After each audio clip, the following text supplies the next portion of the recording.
It's one of the oldest questions in the parenting handbook. Exactly what do kids get up to when not under the watchful eye of their parents? New research by Cuticura set out to uncover just how far our little ones explore when our backs are turned, and what the implications are for the spread of germs in the home.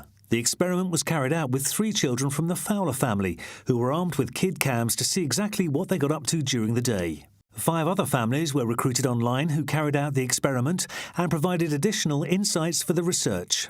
The research looked into how far our children's hands reach, what are the most common touch points they come into contact with every day, how often do they fib about washing their hands, and what small routines can we all put in place to ensure they can have the much-needed freedom to play and explore without it impacting on their health. Children just love going everywhere in the house, and wherever they go they will touch, as you'll see. Sometimes you see visible evidence of that with the finger marks on the wall, but of course it's the invisible germs that we're really concerned about, and they could be spread absolutely everywhere, all over the house. What we did in the experiment was we attached cameras to the children, which we called kid cams, and that followed the children around the house so that we could actually see where they really went, and not just where their parents thought they went. In addition, we put some glow germ powder on, which showed up in an ultraviolet light, and that meant that we could trace where the children had been and where there'd been a build-up perhaps of touch points over the course of 2 hours. Obviously there's certain hotspots that I knew that they would be: the bathroom, door handles, things like that. But what surprised me was,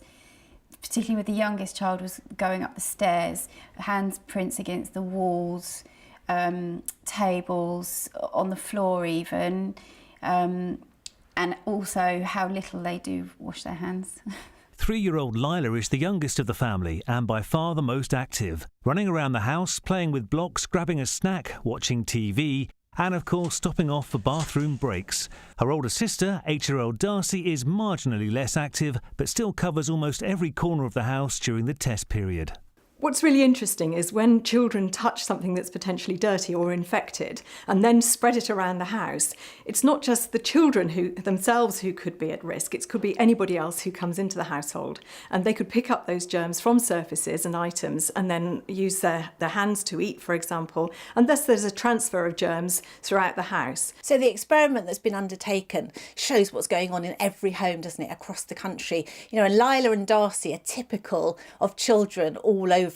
And they just get out there and they touch everything, don't they? And, you know, they want to get into everything. They're mini explorers. That's how they find out about the world.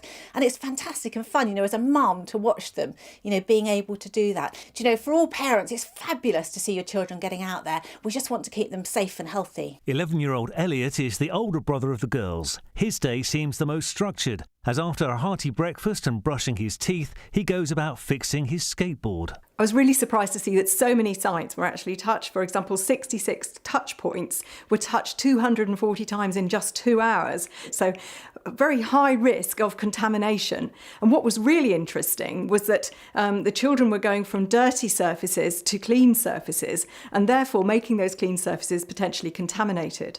Together with the kid cams, the investigation was able to get an exclusive view of the unexpected areas of the home that children come into contact with by covering the 3 children's hands with ultraviolet paint.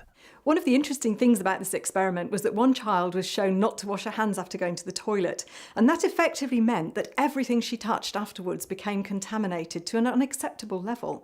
If she'd been carrying pathogens, then they would have been spread around the home on the 22 sites that she touched. Children will be children, and we can't get a sterile environment in the home, and we really wouldn't want to either.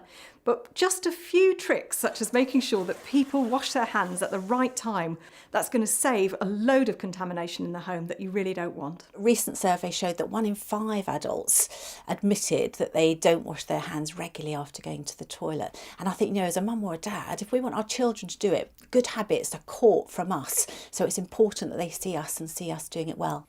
There are lots of really great products on the market that can help your job as a mum and dad, you know, much easier when you're trying to develop great hand habits.